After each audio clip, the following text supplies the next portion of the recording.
Right. Cool. So we're on. Welcome everybody who's tuning in or who's going to turn in as we're live too.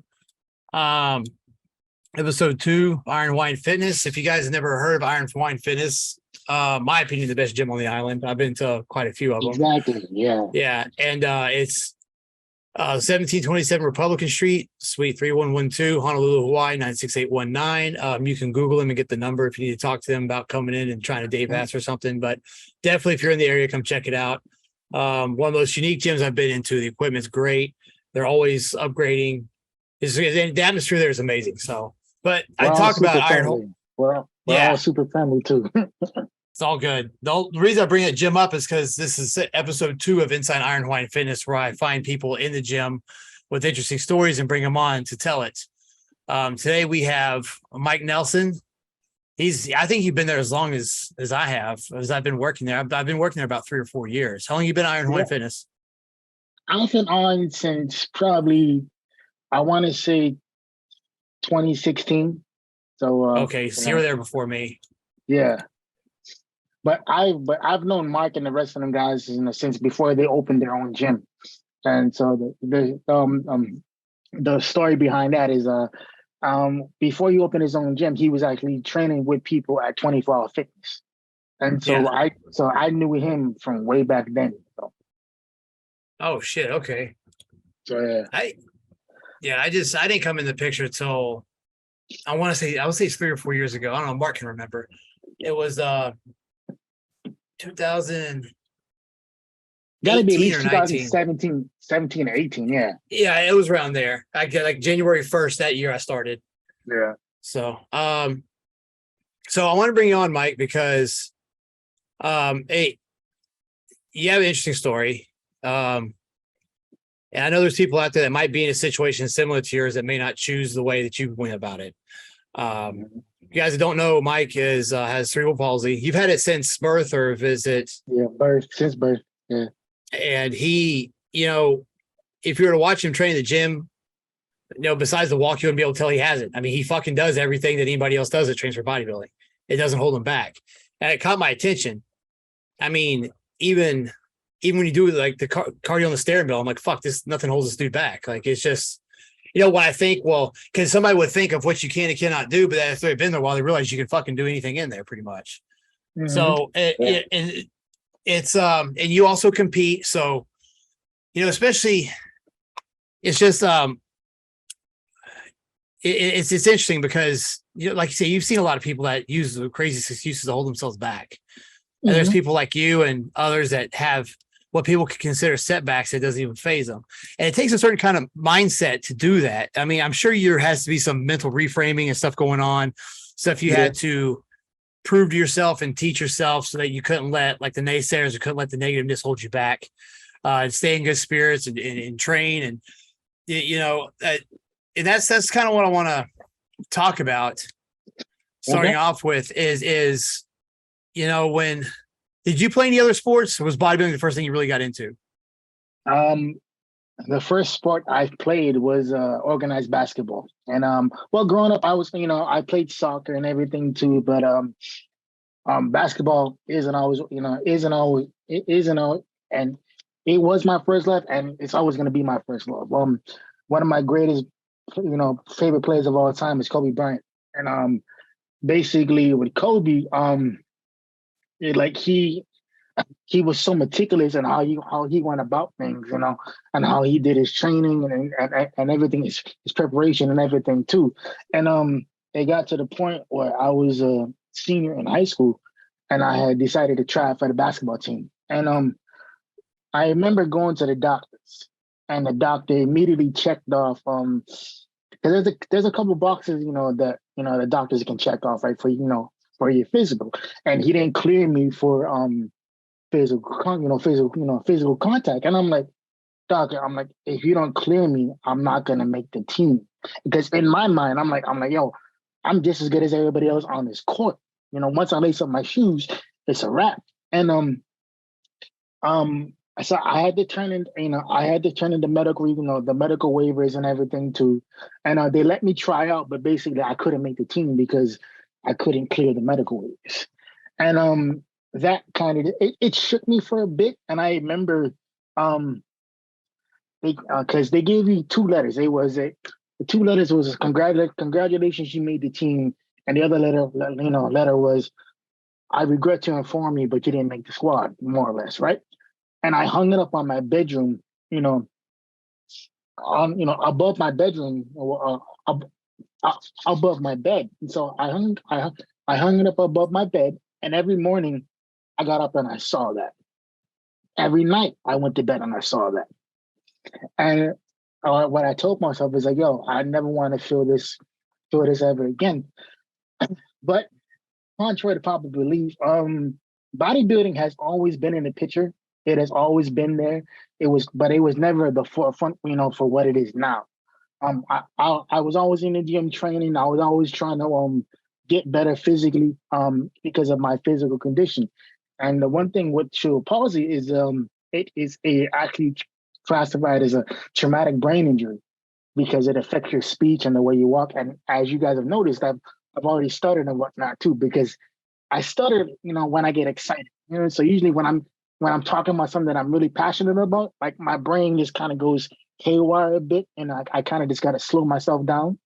But there's different types of cerebral palsy. There's spastic, there's Ball's palsy. There's all kinds of different things with this disability. But what's specific about yours? Because I forgot to ask that before we went into this. Is like what the more specifics about the type of condition you have. Well, I'm classified as a mild case of cerebral palsy, which means it's like it affects me, but it's more physical than mental. Because there's other people, where they can't control their speech patterns, or they can't control, cognitive, that type of stuff. Where me, it's more physical.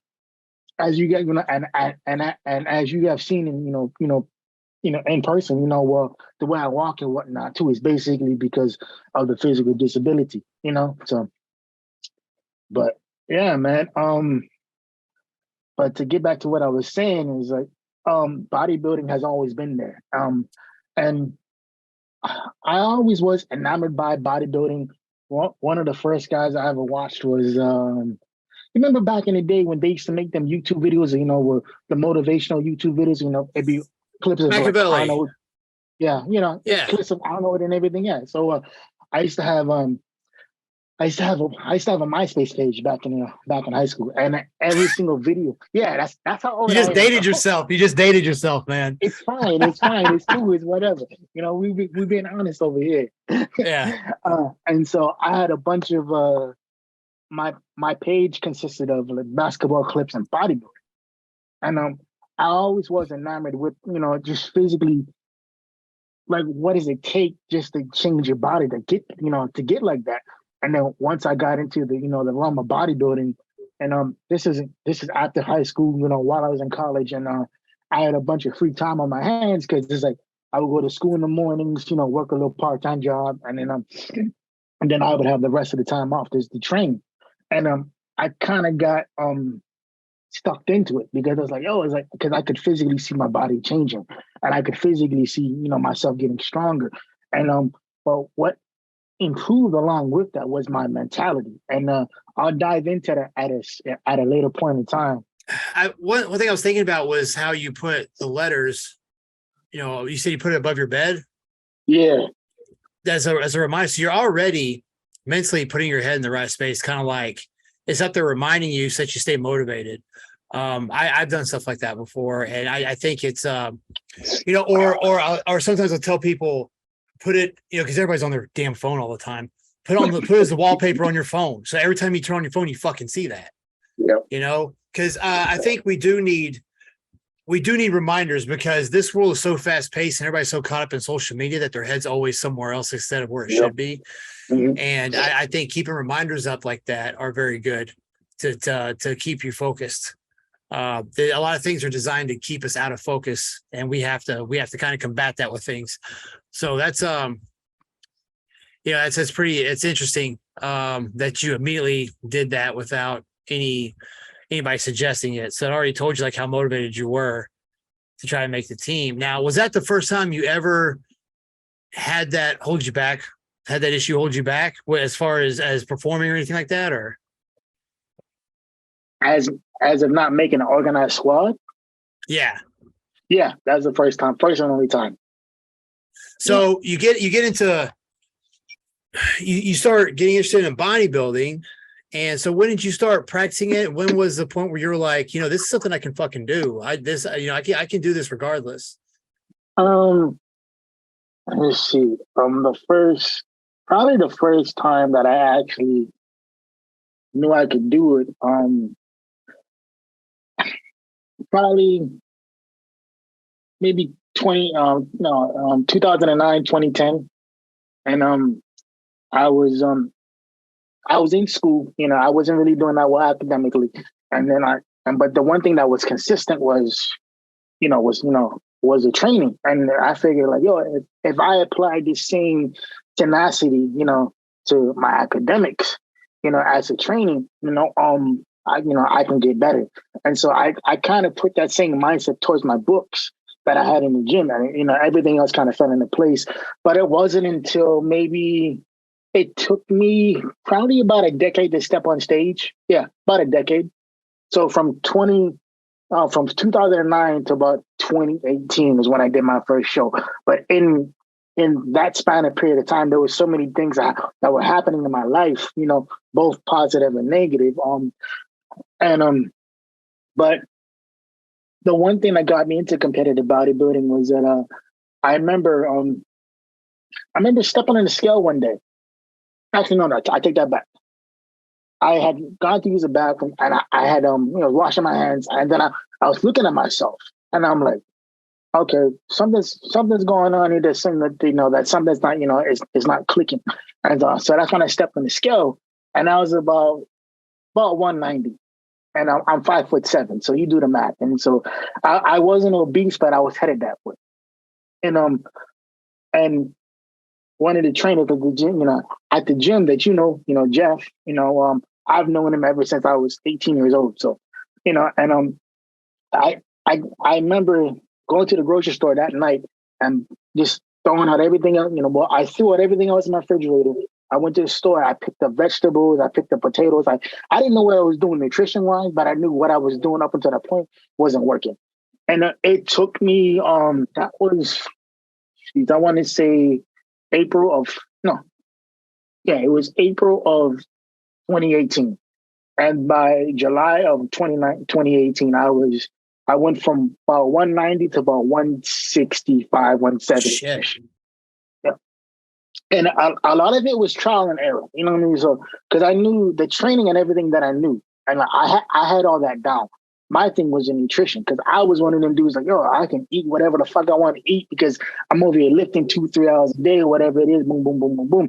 Not realizing that Jack in the Box and, McDonald's and all the other shit was super bad for you. But, at 20, 21 years old, you think that you can do whatever you want and there's no repercussions for it, right? Yeah, absolutely. But basically just compound that into years of just having bad habits. And so that's what happened. And so fast forward 2018, me and Jeff did the show. I ended up not placing in that show. And out of 20 guys in that category, I placed 10th. No, I placed 11th. My bad. I placed 11th. And but I remember stepping on stage and hearing the crowd go nuts. And I figured okay, for the first time in a long time, I was never looked at the guy with the funny walk. I was never looked at the guy with, that had the speech impediment. People looked at me, they say physically, if he did that, what the fuck is my excuse? So that kind of just, physically, I know I can do this. Mentally, I just got to be tapped in. It's, I remember seeing you first when you were practicing posing on stage. Why I say these things, I'm thinking it's not me being a dick, it's just me being ignorant, not realizing that you could do these things because I didn't know you that long. I just seen you come in the gym and I'm like, fuck, man, he's working out. That's good for him. But then I'm like, this guy trains legs. And then there was another time where I'm like, this motherfucker does stair mill. He does the cardio. And then a few months later, you get on stage. I was like, goddamn, he's in shape. What the fuck? So I'm like, this is crazy. Because I've never seen anybody in the gym with that condition. And it's like, nothing holds this guy back. He gets in shape and all this. This is awesome. And you compete in physique, right? And that's actually a Yes, category sir. even with your condition, you can go far. And I mean, I saw a guy who turned pro that had one leg the other day, a couple Yeah, months ago. yeah. I seen that too. So yeah, and so and to go even deeper into that, the reason why my mindset is the way it is because number one, my twin brother has the same disability I have, but it's more severe. So he uses a wheelchair to get around, but cognitively he's fine. Physically he's fine. He just doesn't have the mobility that I have, But let me take a step back. My dad was a career, military man. Spent 22 years in the Navy, and we were born, I believe, 5 months premature. So you do the math. We were Wow, we came that in. is early. Jesus. Yeah, we came in at 26 weeks, and so we spent 4 months in an incubator and the whole nine and everything, right? Yeah. And I got to credit my dad for for a lot of my mental fortitude because he was one of the first dudes to be like, yo, I understand the shit, shit's gonna be difficult for you, but you can't let that stop you. And I don't care if it's me, your family, or your friends, whatever it is. It's like you gotta believe in yourself because it's like if you don't believe in yourself, nobody else will. And I think at the end of the day, that's what drives me basically to be the best I can be. Whether it's music, bodybuilding, my 9-to-5 job or whatever it is. I give the credit to him because it's like without him, instilling that in me at a young age is like me and you probably wouldn't be sitting there talking about this. It's interesting how when you're younger, because I went through this too, because my dad was an asshole. He was in the 82nd, he's in the Army. And so you know what I'm talking about, yeah. yeah, that's what I'm saying. It's like there's shit they do when you're young, when you're like, God, my dad's such an asshole. Then you get older and you're like, oh, now it makes sense. It starts clicking, yeah. I actually talked to my dad about that a few years ago. I apologize for being such a piece of shit kid. And he's like, you don't realize the what's behind what we're trying to do and stuff until you get older. Yeah. My dad was a real big throw me to the wolves person. So me too. He chewed my ass. It's funny. I was thinking about this today, how the ass chewings I would get from him and everything. But then I look at after that, and every time somebody loses their shit and yells, I'm always the calmest guy in the room. It's because there is nothing they're going to tell me that I did not hear worse than once in my life. It's great. It's crazy how fathers that are hard, especially military dads, but then you get older and you realize, that's why he was like that. You go from being like, you don't know what you're talking about to being like, this was one of the smartest dudes of all time. When you get older, And it's that's good.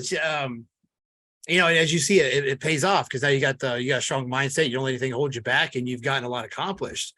Like I just noticed about, like I mentioned earlier about the stuff seeing you when you were competing and stuff. It blew me away because where I'm from, we don't, it's real like middle of nowhere. So when I came here to Hawaii, I've seen a lot of shit I haven't seen before, and I never seen anybody with that condition go in the gym and do everything like that. So it caught my eye. If you couldn't compete or do bodybuilding, what would you do? If I couldn't compete or do bodybuilding, I would be a strength and conditioning coach, which is I'm actually studying for that right now. So I'm starting to retake the exam and everything. So if I couldn't be a competitive bodybuilder, I would, be doing that anyway. So. Okay. So you still stay in the field somewhat, something that would keep you related into it. Yeah.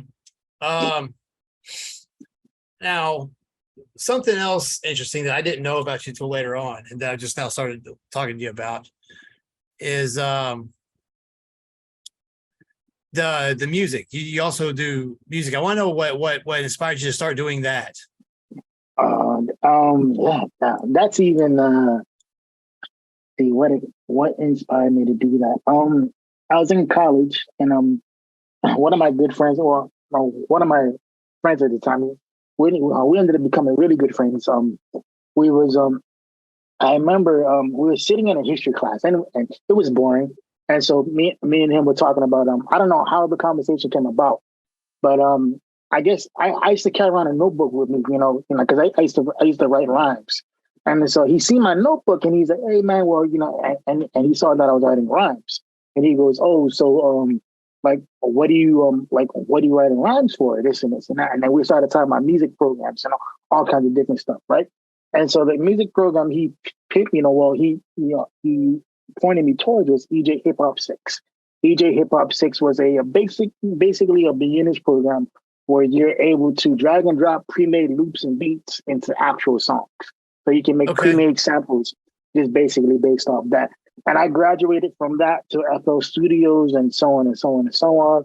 But what got me involved in that is because people told me I couldn't do it.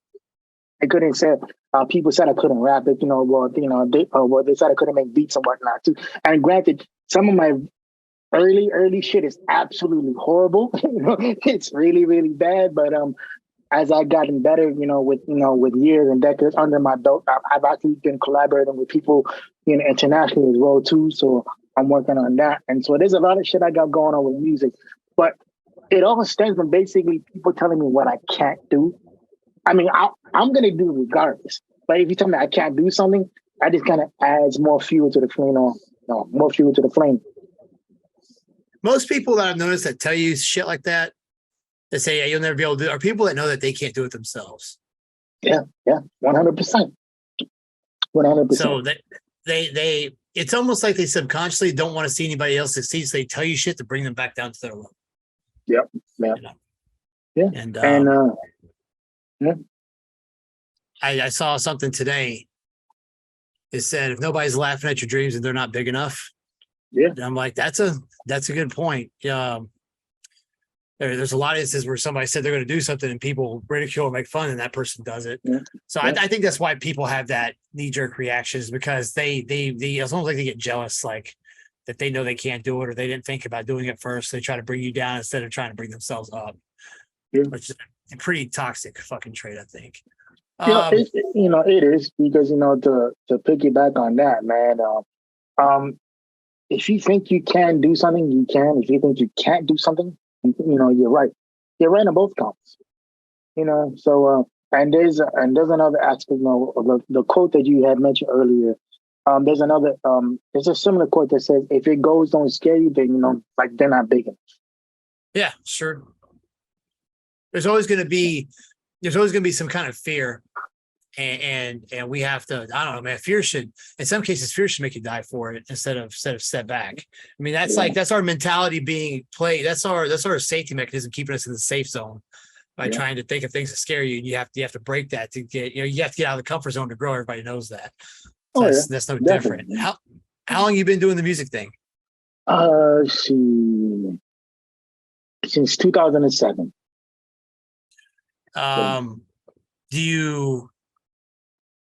Is there any type of specific message you're trying to send out with that? Message? No, it just there. Well, I don't want to say there isn't a message, because there always is a message. Basically, it's like my message is the people. I don't care if it's music or anything that they want to do.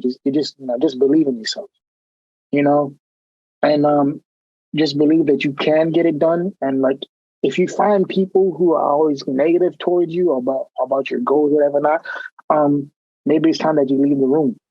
Maybe it's time that you find like-minded people. Maybe it's time that you stop associating with people who don't really want to see you win because they can't see themselves winning. Like you said earlier, there's a lot of guys I grew up with, who have that same mentality. Whether it was me going to school, whether it was me playing ball or weight training or whatever it is, there's always a few individuals where they said, yeah, I don't think you can do it. I don't care, cool, but fuck your opinion, but I don't give a fuck what you think. Motherfucker, you ain't me. You know what I mean? So, There's people who are negative that being around them will kind of bring you down. It's draining. And then there's people who will almost bring out a side of you don't want to see. I've seen that where I've been around people, and that could be, I'm not talking, that could be anything. Is you hang around people that talk shit, then you start talking shit because you start emulating who you're around. So people need to be careful who they're around, because you'll notice that I've seen people shift crowds and their attitude completely changes because they start emulating who they're around. And it sucks because I've seen some people that really had potential to do stuff and were really cool people, and they started hanging around the wrong crowd, and they started being real negative, just in like talking shit and start thinking they're better than everybody else and being stuck up. And so it's because of the people who are hanging around, and it sucks, So you have to be really careful because you'll feed off the energy of other people. If you're around people that are negative stuff, like I said, it'll bring you down. It'll fuck you up. You got to be careful. So, and sometimes those people you cut out, you don't want to cut out because they're close friends and stuff. But at the end of the day, you have to. You have to move up. And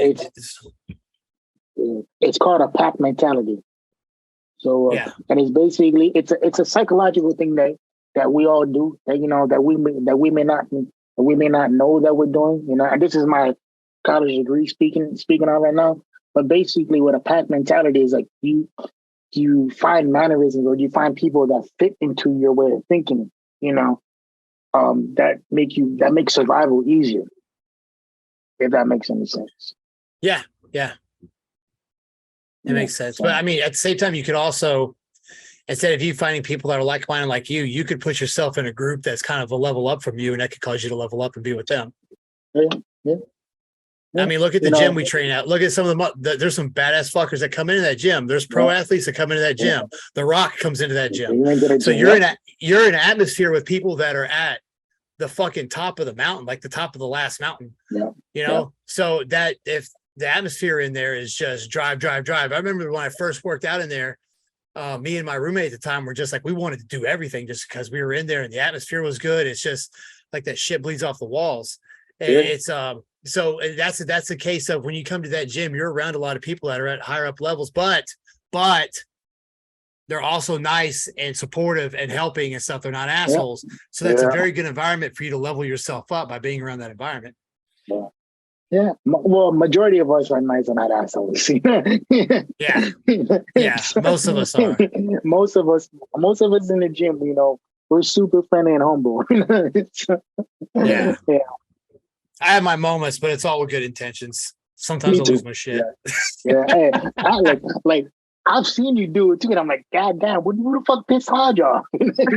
Because like you be calm for like fucking like an abundant period of time, but there's something that flips in you, and you're like, and you just turn into a whole different person. I'm like, God damn, okay, was it really that serious? It's like, but then I get it out, and then I'm okay after that. Yeah. Do you think there's a? I mean, I know. I was going to ask, do you think that people are really focusing on the negative? I do know that fear is being weaponized more now than it ever has been. It's been used 100%. To deter people away from stuff. And because of the social media and that instant gratification, people are learning how to get like almost a reward without any work. Like you post a picture, you look good, people start liking it, and all of a sudden you get that rush of feeling good and stuff, but you didn't do shit for it. You just were on social media. Yeah. So I actually was listening to a podcast about this. It's really interesting. So because of that, we're taking away our sense of working for reward. And I think also because, people get jealous and negative and stuff. I think a lot of our people say their focus tends to be negative. And I've recently had to train myself to start looking at positives of everything, because as soon as something bad happens, I'll lose my shit. But I have to see it as I have to try to teach myself to turn that around so I don't do that anymore.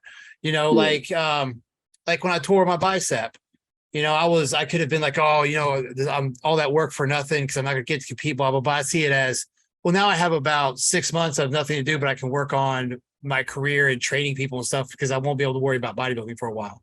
So, there's just ways of reframing things. Mm-hmm. I think that's something that needs to be taught more. What do you think? Do you think people are geared more now to be negative than they have been in the past? Yeah. I think, social media to me, and this thought just popped in my head. You remember back in the day when they would give out participation trophies? Yeah. Social media is the same thing, in terms of the likes and whatnot. Yeah. Well, that's that's what I think, because it's like everybody wants to brag about how much followers they got, this and this and that, and then you find out that people are buying followers or that type of shit, right? There's so much shit that people will do just to flex on motherfuckers, and it's like you flexing and nobody gives a fuck, and it's like I don't care if you have, let's let's just say for arbitrary numbers, 200 million followers.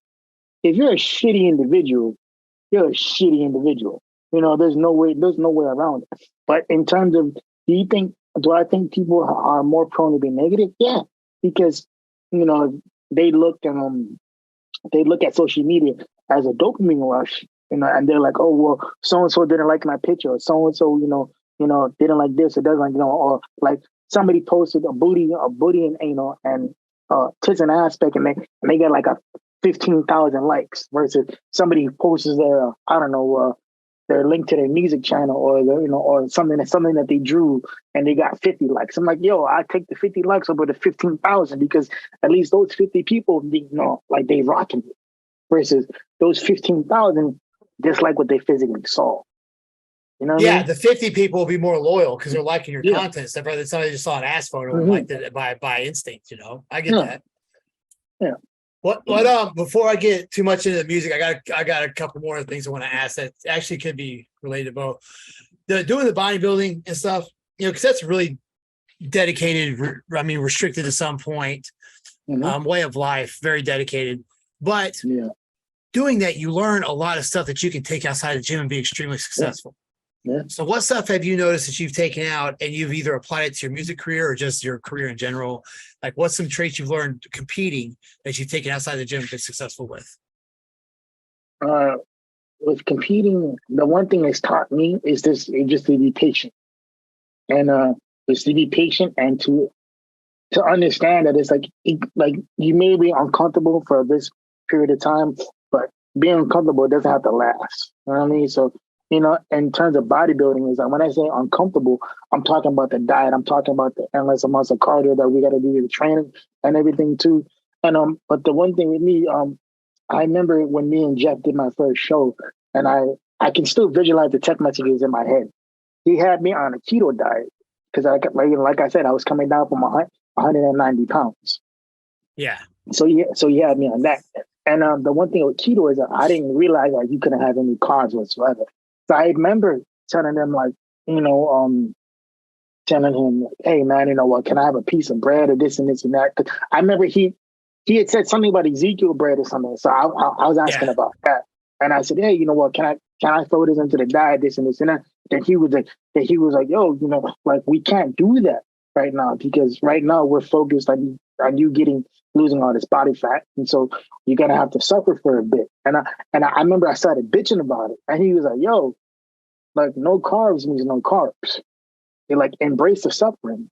And then he brought up the fact he goes in and he coached pro bodybuilders too and everything too. And he goes, and he said, hey, you know, well, these two particular bodybuilders, they embrace the suffering. So, you know, it's like you got to be comfortable being uncomfortable. And I remember telling him like, yo, I don't give a fuck what what somebody else is doing. Like, I'm not worried about that. And like this is my mentor at the time, right? And then he told me like, yo, you know, he's like, I understand you're uncomfortable right now, but if you stick with me, I guarantee you the package that we bring will not just suit you for the stage, but it will teach you how to navigate life and the difficulties of that. And so, absolutely. Yeah, and in terms of the diet, man, is like when people tell me like, yeah, you know, well, I don't know how you can work out for an hour and a half, 2 hours a day, this and this and that. And it's like, yo, it's not that I have to, it's that I want to. Yeah. That's the difference. It's like I want to do this. I want to do it. You know, like nobody's forcing me to do this shit. I can be like everybody else who goes home after their 9-to-5 job and fucking watch TV for fucking 5 hours. And there are days that I do that. Believe it or not. You know? But it's like those are few and far, in between. And it's like I work my 9-to-5, I get off, and I go train for 2 hours. But for me, it's like if I don't do that, if I don't have that mental release, that physical release where I can just not worry about what happened on what type of bullshit happened on the job or whatever it is, if I can just focus on training, whatever it is, and I can just focus on becoming better than I was the day before. That's what it is, man. It's funny. Interesting you say it, not funny, but I and ever since I come up with this line, no client has put me in a situation to use it yet. I'm almost pissed because I'm dying to use it. But when somebody comes in and they start fussing about their day or they're down and out and stuff, I'm like, dude, you see that green dumpster out there? Take that shit and throw it in there, and you can pick it up when you leave. Yeah. Don't bring that shit in here. Like, and this is, this even goes as far as I've been to some gyms where they'll have rules like you can't take phone calls in the gym. Because you'll see people on business calls and stuff in the gym, and they'll be talking, and and I started wondering about this rule. This relates because it's about people bringing stuff in the gym they shouldn't. And I'm sitting there thinking, like, even if you're like one of the busiest business guys, if you can't find an hour to keep to yourself to have your own time, you got a fucking problem. Like the gym, I see the gym as, and I need to reframe this. I've gotten bad for not abiding by this, like I was doing in prep. When I came off contest prep, man, I've had to kind of refocus. So I'm in prep, I'm like all in. But I had to start seeing the gym as a place to where no matter what problems are going on or anything that I do, like I would put my phone, I would Bluetooth the headphones to the phone and start a playlist and leave the phone next to my bag over there at the Cubbies so that I wouldn't look at it and I wouldn't be bothered by people's text messages and shit. Or I've heard a tip, put on airplane mode so that you won't get any notifications, because like it's not going to kill you to take an hour to yourself. And that falls in the same line as bringing all your negative shit in there, bringing all your girlfriend problems in there, bringing your fucking work issues in there. Leave that shit in the dumpster out there in front of the air conditioning place. Or actually, Mark has his own green dumpster, so put it in Mark's dumpster, and then bring your ass up the steps to let's train. Now, if you want to pick it back up when you leave, that's on you, but don't bring that shit in here. And that's a good point. That's like I see this like a sanctuary, man. That's like your fucking time. To any aggression, any emotions you got to get out of your system. Like that's where the controlled chaos comes. You take all that negativeness and you control it and you use it to benefit you, and you get that shit out of your system. And I think a lot of people, they look at the gym as an obligation, whether rather than a benefit. Because you go back to people being negative and whatnot too. The one thing, because I train people too, you know what I mean? So, I do diets and workouts and everything like that too, So, and then one thing I tell people is like, I don't need you 100% every day, but what I do need, I need you to be at least 1% better than you were the day before. I don't expect you to be 100% every single fucking day, because that's not realistic. Because everybody has. I was having a conversation with somebody online this morning on social, and they were saying, "Oh yeah, it's because not everybody's hours and 24 hours is the same. People have kids, they have jobs, they have bills, and all this stuff." I was like, "Yeah, I get all that." But and the funny thing is, we was talking about working out, and I said, if you can't carve out an hour to 2 hours a day, it doesn't have to be 2 hours, but at least 3 to 5 days a week, just for yourself, just for your sanity. Then that means you have to, reschedule some things, or you got to let some things go, because it was like you have to be able to take care of yourself first before you can take care of anybody else. That is probably the one of the biggest things you've said so far. Like you have to, and some people will burn themselves out taking care of others instead of taking care of themselves, and it's kind of like it's a trickle down effect. It's like. If you have a boss that treats the employees like shit, the employees are going to treat the customers like shit. Exactly. So it's the same concept. Like if you can't be in good spirits and you can't practice what you preach to a certain extent, you can't take care of yourself. How are you going to teach other people how to take care of themselves? Like I would never tell my clients to do something that I wouldn't do, or that I haven't done. I usually test everything out. But it's you do have to take care. You have to put some pride. It's not selfish to do that. If taking care of yourself brings other people up, it's not selfish. If me being successful brings my friends and stuff up around me, then it's not selfish for me to say, fuck off, I got to get this done first. That's not me being selfish, because in the end, it's going to help a lot of other people. And the stuff I learned training helps other people.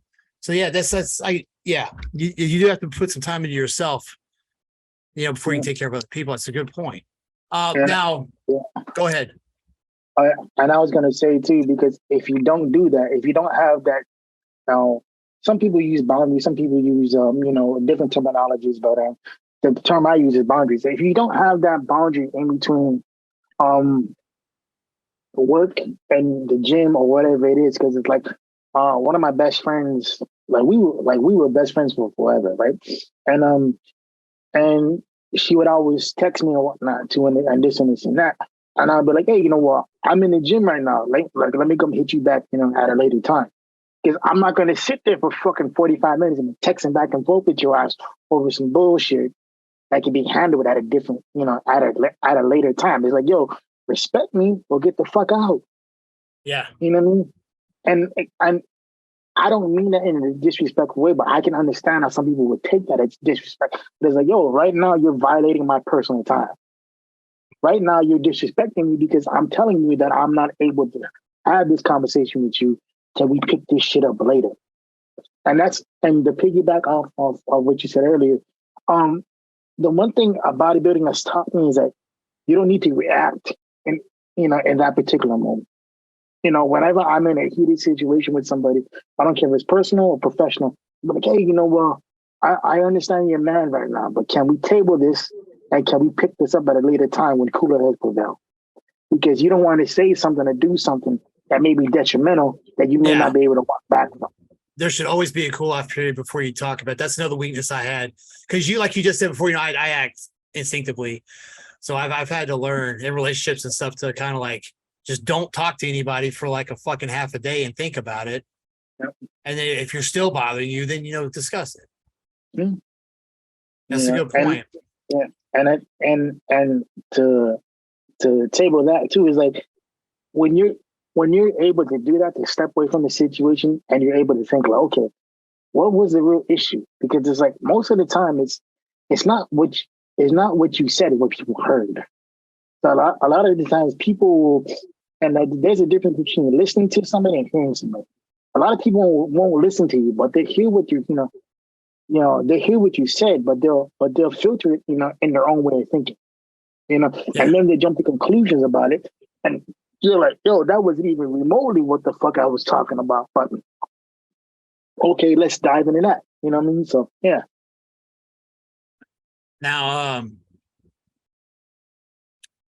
see. Moving on to, I forgot to ask you when you're talking about sports. What other sports do you follow besides basketball, and which teams do you like? College football.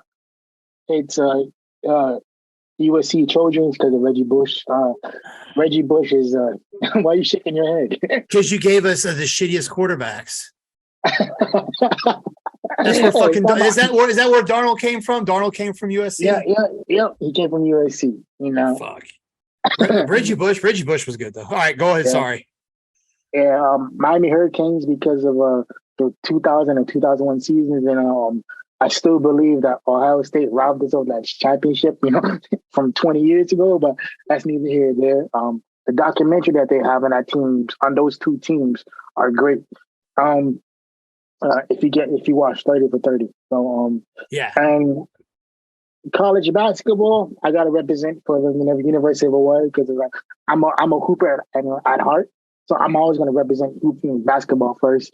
But in terms of basketball, it's UH Manoa and probably Duke because everybody loves to see, like everybody hates Duke. And I'm like, fucking Duke's great, dude. And it's like you got a coach there, who was coaching there for damn near 40 years. Yeah, he's been there forever. Yeah, and I think he just retired. I think the end of last year. Yeah, he just retired. Yeah. And I mean, they say, but you had so many. You had the Fab Five, and so you had so many great players in between those decades come in, and it's like just revolutionizing the game. In terms of pro for basketball, it's I grew up a Lakers fan, but because of Kobe and Shaq, and that's another story that that we're gonna dive into too. That I just thought about. But now I follow the Chicago Bulls, and for professional football, it's the Baltimore Ravens. Because yes, I've been riding with them since. Dude, I remember when they had Elvis Grbac. You remember when they used to be the Browns? That was the old Browns team that they moved to Baltimore because they exactly. Yep. And remember that first year? I really liked the shield logo on their helmets besides the Raven. Remember the very first year? I liked those. Mm-hmm. Yeah, their jerseys pretty dope too, though. Their jerseys are dope too. Now, USC, I was giving you crap about that, but Miami, that's where we got Testaverde from, so I have to give you credit for that one. Now, Duke, I grew up in Chapel Hill for a little bit, so of course I'm gonna be a UNC fan. I was down there though when it was like Jerry Stackhouse, Rasheed Wallace, Eric Montross, when they had that fucking all-star team. Fucking squad back in there. Yeah, that guy. Montross was like 7 feet tall, I think. He was a monster. Fucking Steed was like 6'10", 6'11", but he can handle the ball. And then you had Stackhouse. It's like he was a problem to everybody. Like, you remember that 360 dunk? You remember that 360 dunk he did that they talked about for fucking ever during the playoffs? Yep. Dude, that was for you guys that are not old enough to remember this. During the 90s, every fucking year was either UNC or Duke. Every year. And a national championship. Every year. Like no other team fucking mattered. Yeah. And honestly, till this day, I don't care what I'm doing. You know, like if I can sit down and watch a UNC and Duke game, I'll do that simply because of the history behind it. And that's a rivalry, man. Yeah, quite frankly, it never disappoints. You know, because there's a lot of them guys from Duke and North Carolina, they go on to be Hall of Famers. Like people forget that James Worthy played with Michael Jordan. People forget that what's his name? I can't think of his last name. He played with Michael Jordan too. So there's a bunch of guys who are Hall of Famers simply because of that lineage too. And Chapel Hill and Duke is not that far away from each other. I think about a mile. It's like Chapel Hill, Duke's in Durham, I think. Yeah. Duke's close, but it's only like 45 minutes or so. It's not that long. It's not that far away. It's not that far of a drive, yeah. And you forget, Duke also had, remember, the only college player on the Dream Team, Christian Laettner. That was back when Larry Bird came out of retirement. Magic Johnson had HIV and he still played. Michael Jordan, Charles Barkley. That was they would beat. It was like the opposing team would get autographs and shit for them before getting their ass beat by them because they were just like superstars. But Christian Laettner was the only college guy on that team, I believe, and he was from Duke. Yeah. I mean, Laettner, like everybody hated him, but he was so fucking good and he was so cocky. But at the same time, no, I don't think he was cocky. It's the fact that everybody hated how successful that team was. Yeah. Like you gotta remember how successful that team was. From top to bottom. And it just so happens that you had a fucking guy who was 6'8", 6'9", and he could shoot the fuck out of the ball. And there's a line between confidence and cocky. Sometimes people get it misinterpreted. There's a line to cross. But if you're confident, there's a difference. Like you can be confident and say, "Hey, yeah, I'm going to be able to do this." Being cocky is more of like being an asshole. But sometimes you're confident. People will call you cocky just because they get mad that you are confident. Exactly, because he's blown up the spot, blown up the little bubble. First off, I'll ask you this first: if you could collab with any artist, who would it be? It would be Ella May. Ella May, she is an R&B singer, and the reason why her voice is she has a very distinct voice, and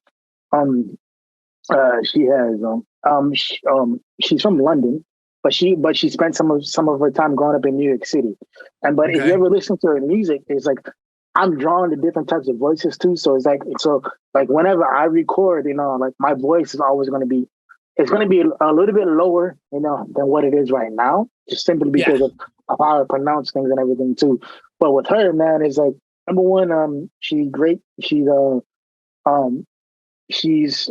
every single project that she brings out is basically she's telling the world about herself. And the last album that she brought up, let me look it up. The last album that she came out with was 2022.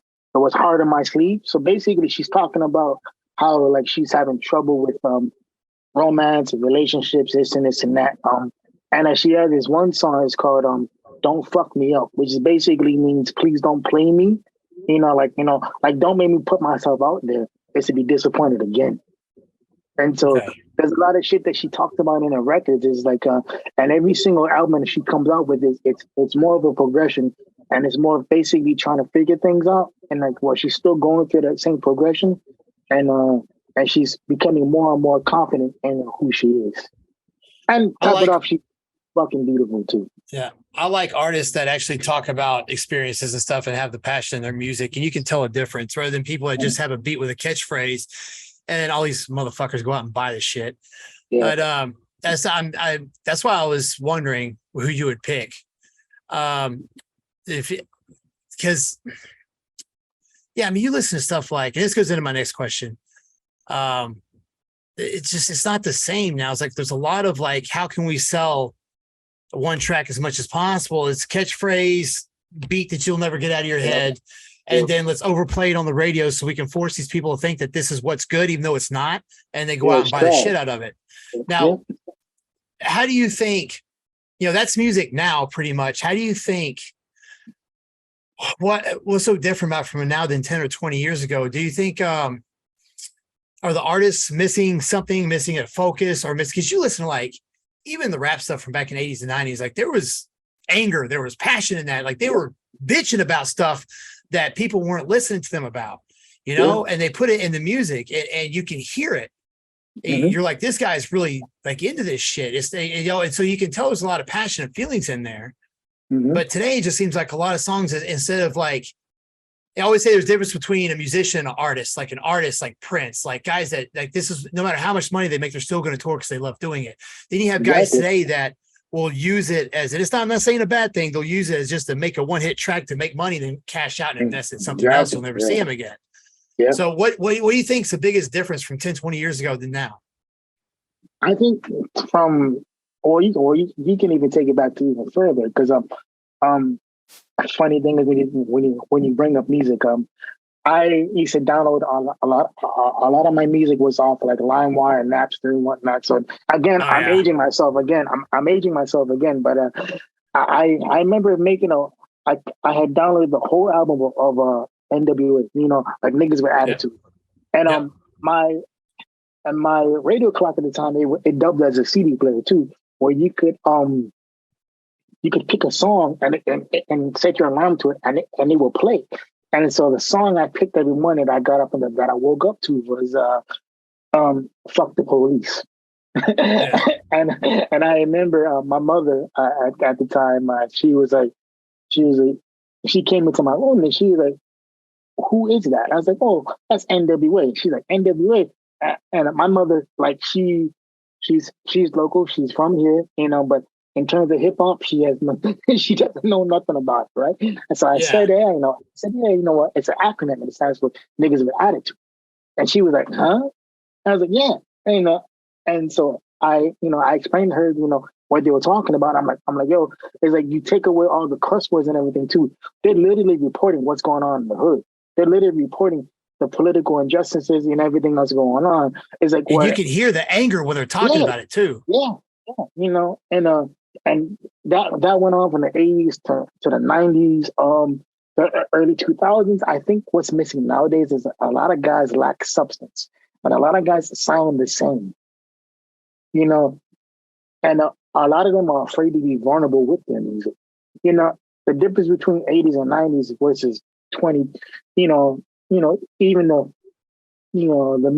mid 2000s or whatever, and going forward is like a lot of guys, they're just looking for that one hit. Whereas you ever listen to an album and it's got maybe 2 or 3 good tracks in it and the rest is all shit? Yeah. Yeah. And it's the same thing. But yeah, I think that a lot of guys do, they just lack that substance. They don't have that passion, that drive, because it's like nowadays too, and I think this is where streaming and everything comes into play, because it's like back in the day you had to go get it, like you had to prove yourself. Whereas nowadays you can set up you can set up a fucking platform on Apple Music, Spotify, Twitter, whatever the fuck you want to set it up on, and boom, this shit's out there. You don't have to put in the work, because it's like, or you don't have to grind as hard as you want to grind, because you can just put out trash music and people are still gonna fucking listen to it. The one thing, what's that one guy's name? Designer. You remember Designer? Fucking that song Panda Panda Panda? No, maybe if I heard it. Yeah. Anyway, it's a song called Panda. This motherfucker is inaudible on the whole track. You can't hear what the fuck he's talking about, but the beat is catchy. So people be like, yeah, fucking designer this, fucking designer that. I'm like, you listen to the record and like, this motherfucker.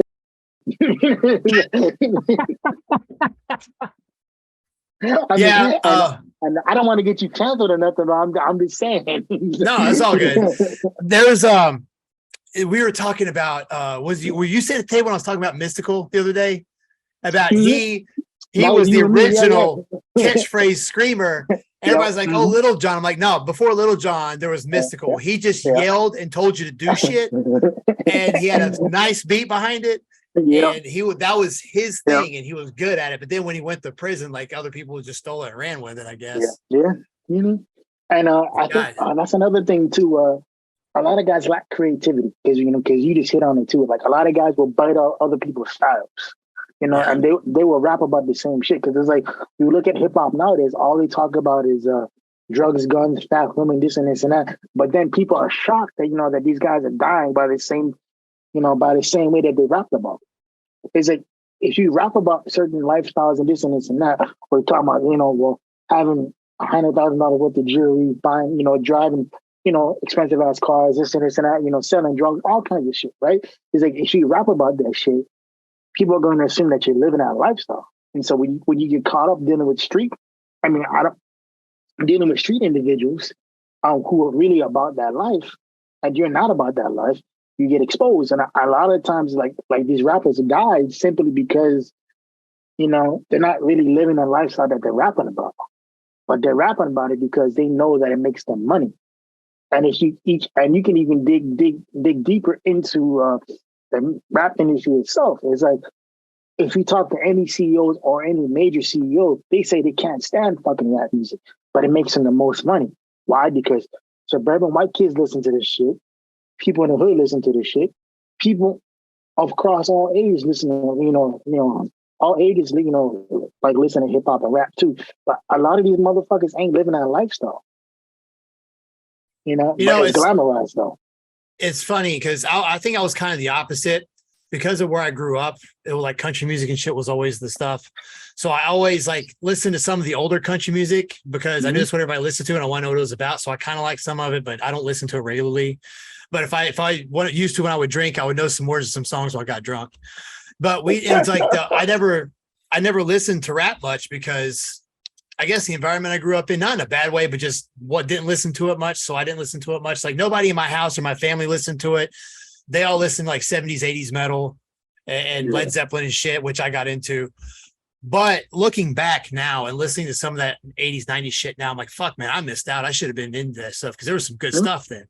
And, but I will say and I've told you this before, the only rap album I ever really went out and bought, and actually all my friends bought too, because all of us, we didn't care if we were country fans. A lot of us that I knew had this album. That is fucking Wu-Tang Forever. That is one of my favorite all-time albums. It's like you just put it in to hit play and let that shit go. And they're fucking beats and stuff. It's like how in the 80s you had all these hair metal bands, but then you had Def Leppard that was like doing this rock pop thing that nobody could ever recreate. It's like you got rap music, then you got Wu-Tang where there's like 8 or 9 different people, but you can tell who's who because all their freestyles are different. 11, yeah. So like, but you listen to God, what is the name of that song? Was it Triumph? Is that it? Where there's all these, and they're all freestyling, and you can tell who's who because all their styles are different when they freestyle. And like the beats they come up with stuff, it's like nobody else can recreate that shit. So like I like the uniqueness. I like people that do stuff different. Those guys really hit it, and you're like, as soon as the song starts, like it's Wu-Tang or one of the guys on their solo albums or something. It's them. Yeah, I mean, it's like you look at guys like RZA or Method Man, Redman, and it's like collectively as a group, like they were great, but individually they could also hold their own weight too. Like that, that was the most impressive thing where like you could tell who was doing what they sounded like because everybody was different, but they all came together and they made hit after hit after hit. And I think they had an interview on they had a documentary on them too quite a while back. It was a Wu-Tang something. Let me look it up for you right now. So I know you said you didn't grow up, listening to hip hop, but if you had to choose which artist that you would want to listen to back in your childhood that you know of now, who would it be besides Wu-Tang Clan? Now say again, if I could listen to any artist that I didn't listen to back then. Yeah, besides Wu-Tang Clan. So like, like any 80s or 90s or even early 2000s hip hop artists that you know about now that you didn't know about, know about back then, who would it be and why would you want to listen to him? I wish I would have listened more to Tupac, because when I hear his shit now, I'm like, fuck, that's really good. Like I wish, and I don't know, and I know he's got tons of good songs, but I just haven't listened to him. I just hear other people play him. I'm like, God, that's really good. It's I just, yeah, that's one guy I would have probably listened to more back then. Biggie really didn't know much about him till after he died. So maybe listen to some of his stuff before then. Every once in a while I hear a song, but I would like to have dived into those guys as much as I did like Def Leppard and all these other bands, because I know a lot of nerdy shit about bands from back then, because I love that music. I just wish with those guys I would have dove more into it and learned more about it then. Yeah. Was that the era? If you could bring back any era of music, would that be it? Like the 90s, 2000s? Actually, no, I would bring back the late 80s all the way up to the late 1990s, because for me that was my childhood. And so because I listened to it, we'll put it this way. My dad was a big time jazz guy, and we'll dive into that music thing. This is why I do what I do right now. And my mother, she was a big time Beatles fan. Yeah. She had all the records and shit, and every single Beatles record that came out, like she got it, Yeah. And so growing up, I was always exposed to different music, and what got me into hip hop in general was growing up. My babysitter, she had children, who were around my age and older, so I was exposed to a lot of music, and most of it was hip hop. And so probably one of the first tracks I ever heard was Cool G Rap's Fast Life. I must have been about 6 or 7. And I remember the intro, they're talking about the intro was talking about and then the beat came on and I'm like, oh snap, and then right then and there I got hooked. And music for me growing up, it was more of an escape, because it's like I was listening to guys like, well, you got to remember too, like you had Changing Faces, you had R&B groups, you had TLC, you had hip hop artists like Tupac and Biggie. So you had an influx of so many different people doing so many different things at the same time that made music what it was. And I'm just talking about R&B and hip hop. I'm not talking about jazz or country or anything else like that too. And as I got older, I started to explore more musically, because it's like, okay, yeah, hip hop and rap and R&B is great, but what about everything else? What about country? What about jazz? And so that's what kind of just made me dive into it, because I was naturally curious. And we had a makeshift studio in our house, and so growing up, we had turntables, mics, and all that stuff. And so my dad, I think he had probably about close to 1,000 records, and he would alphabetize by genre. So it'd be first by genre, and then it'd be by artist. So it took a while to get the shit done, but we got it done. And I was always surrounded. I was always surrounded by music, so that kind of just fed me into what I do now. And so, and yeah. Have you ever tried writing beats coming up? Because back in the day they used to go buy the records and they would start sampling pieces of songs, and that's how they did their music. I mean, they would be like with a tape deck, like recording themselves, and these guys would take hours to come up with to find one beat, off a track. Have you ever tried doing that? Yeah, I have actually. My album that I'm working on, the original concept, I was going to take my dad's old jazz albums, and I have this turntable where you can isolate the vinyl records and save it to your computer. So you literally plug up the turntable to your computer, and it will play the track through the turntable, and it will let you record to your computer. But the only problem is that it takes a long time. Yeah. It's a painstaking process, but it's a great process to do. But I usually work off samples anyway because I use this website called Splices, and so it has everything from hip hop to like every single genre that you can think of, and there's loops, there's one shots. Basically, one shot is pretty much like a fast like 1 or 2 second loop that you can pull in. That's an interesting process because it's like if I was to sit here and make beats by hand, I could do it, but it takes a lot of time. And sometimes it's like, most of us work at 9 to 5, so we don't have that much time to do it. So I try to make a beat at least, if not every day, every other day. So now, where can people go to listen to your stuff? That I'm still working on that, and so I'm come up with a web page and everything. So that's taking a little longer than than what I like, but I just have to I have to find the time to just to make that web page happen. So. Have you thought about SoundCloud? Yeah, I got SoundCloud and everything. So SoundCloud, actually, I do have a SoundCloud. So yeah, I have a SoundCloud and everything. So a lot of the stuff on there is kind of old. So I have to update it and everything. But yeah, that I do. You have should. A SoundCloud. Yeah. You should put your because. There's something that I do. I never take down a lot of my old stuff from my old YouTube channel because, you talk about how your older tracks were and people can listen to that and they can hear you getting better as you're putting more time into it. And that can be motivating for some people. Like if you were to look at some superstar and then he was always like that, even though when he first started, it's not gonna be very motivating. But if you look back when he first started, you're like, dude, this guy just kind of sounds generic. Like, but then you start listening, like he kept trying until he found his sound. And that's usually how it is a lot of artists. There'll be a couple of okay albums and there's one where they fucking nail it. And like, this is what we're supposed to be. And then that album takes off, right? But if you don't hear all the earlier stuff, you don't realize that it's kind of, it's just motivating. It's like, well, if I start now, then what could I be in the same amount of time that these guys grew in that amount of time, Mm-hmm. Yeah. So so I do have a SoundCloud and I have a couple of YouTube pages too. So I do a podcast on every Sunday. It's called Clanging and Banging with Mikey, and that particular podcast was actually started during the pandemic, and that was when they shut down the gyms and everything too. And I actually had have weights at the house, and so I had like a little miniature gym. I remember that.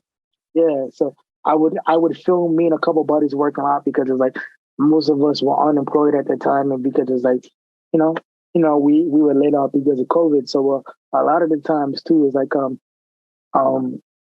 guys would come over for 2-3 hours and like like we'd be talking story, and I just be lifting weights, because it's like there's nothing else for us to do, besides that, right?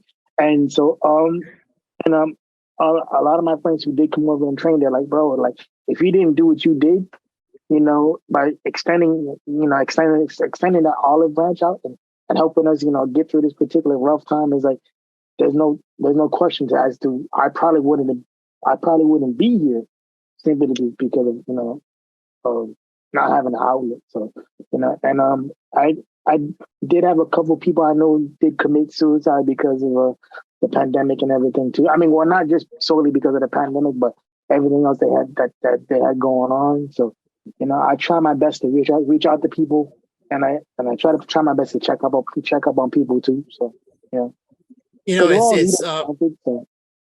It's interesting. It's when you take away positive distractions from people, what kind of problems start snowballing in their head. I think, when it comes to the gym being therapeutic or somebody's work being therapeutic, it's because it becomes a distraction. If you start thinking about all the negative stuff that bothers you or your insecurities and stuff, and you have nothing to do and you keep thinking about it, it's just going to amplify. It's going to get stronger the more you think about it. But if you go and you like go to the gym and get out of your system, get that, get the endorphin rush or whatever, and you work on something you're really passionate about and do that instead of focusing on negative, it could save somebody's life. So when they started shutting everything down and taking all the community centers and gyms and stuff, I was like, man, this is going to be bad because this is some people's outsource.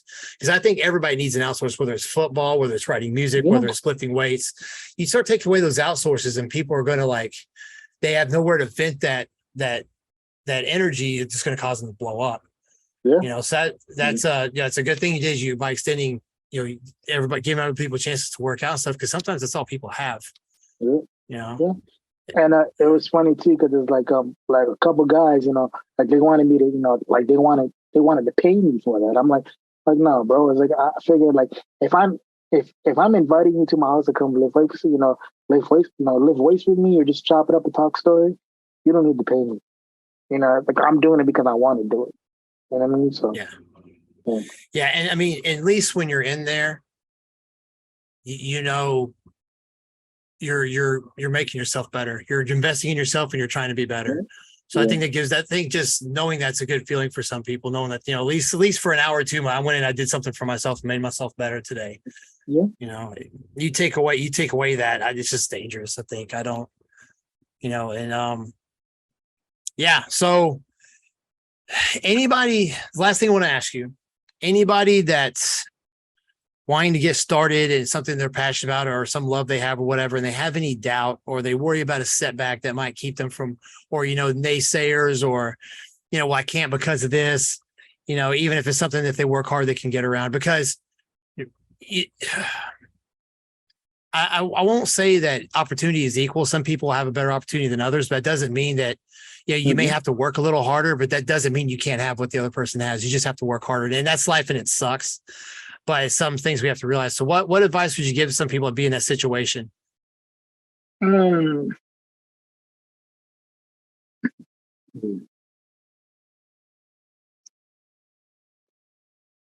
If you have doubt, the fear of failure, whatever it is, that's just you leaving your comfort zone. That's you knowing that you deserve something better, knowing that you want to do something better with your life, and knowing that what you're doing right now doesn't speak to that. A lot of people will stay in a comfortable situation just simply because this is what they know. And I'm talking about, like your job, your relationships, your marriages, whatever it is. A lot of people will stay because that's all they know. Because number one, they're afraid to step out and do what they want to do. And number two, they're afraid of what other people may think about it. And at the end of the day, everybody's gonna have an opinion. Like my dad famously said, is like he said, opinions are like assholes. Everybody got one. Yeah. And it may sound crude, but like the older I get, the more and more I think about it. I'm like, yeah, that makes complete sense. I think at the end of the day, if you want to do something, go ahead and do it. If you want to be and that's one thing I told one of my good friends. I said, who cares if you're the first person out to graduate from, who cares if you're the first person that you're going to college and getting that degree for?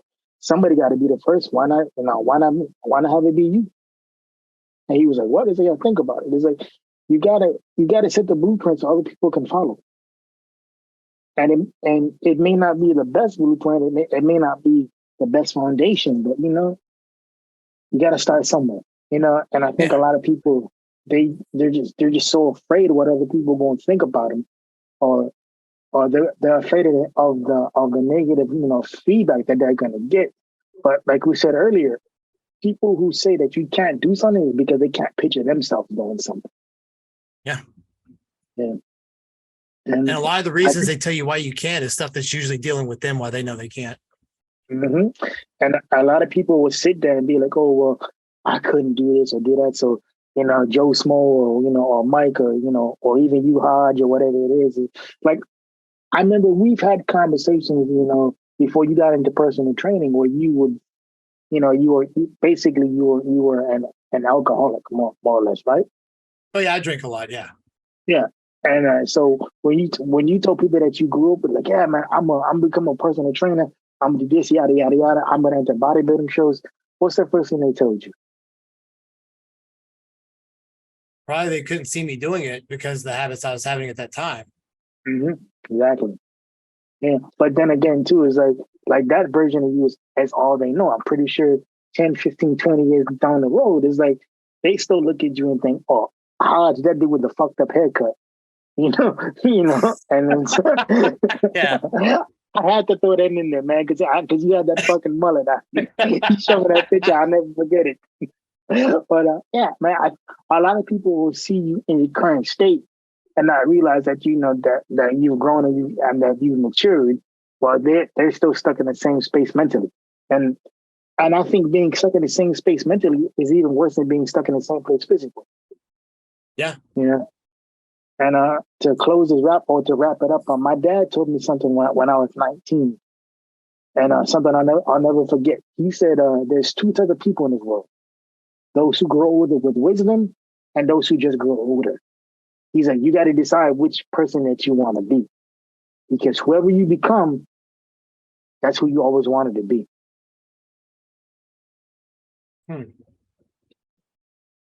And some of that wisdom comes from trial and error and failing too. Mm-hmm. So, people are usually, so that would make me think that people are usually wise, have done a lot of shit and failed a lot of times and have fucked up a lot of times because they went out and kept doing different new shit instead of doing the same thing every day. So, yeah. And one last thing too, my cousin sent me something. My cousin sent me something a while back. He said, she had sent me this picture, and it had the word "fail" on it. But it was an acronym. It says for future attempts in life. So basically, you take a negative and making it into a positive. Well, yeah. I mean, if you don't, you gotta. Sometimes I tell people, losing makes winners. Like, you fail and you're like, okay, what do I have to do next time to make it better? Or somebody fails, like, you know what, I don't want to feel like that again, so I need to nail it next time. It can be turned into a positive. It's an opportunity. Now you have a chance to learn and apply so that you can do better next time. And if you keep doing that and keep getting better next time, eventually you're going to win. Yeah. You got no choice but to win, because because you end up building, good habits along, and plus, what works and what doesn't work. So why the fuck would you keep doing something that doesn't work, thinking it's going to work? Yeah. At some point in time, you got to, something's got to click in your head, but like, okay, I've done it this way. I went left fucking 90% of the time. What the fuck is on the right side?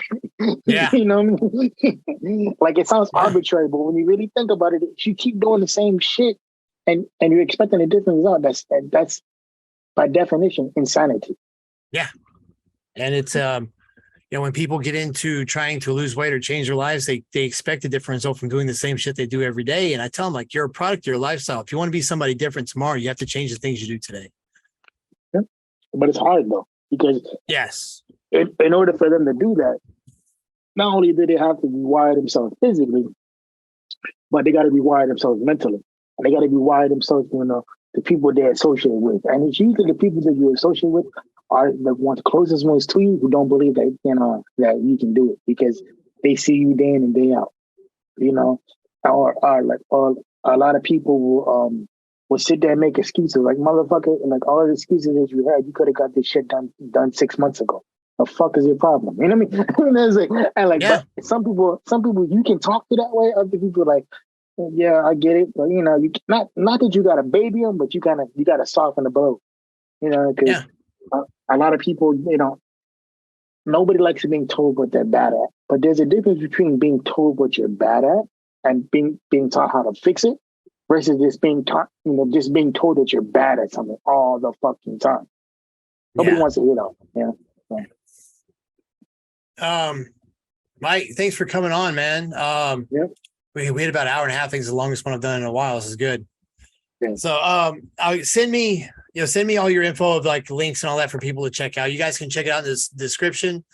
But Mike, thanks for coming on, man. I will have this posted soon. Thanks for joining us. I'll see you in the gym later. I'll probably see you tomorrow. All right, brother. Yep. I'll see you, man, later. All right. All right.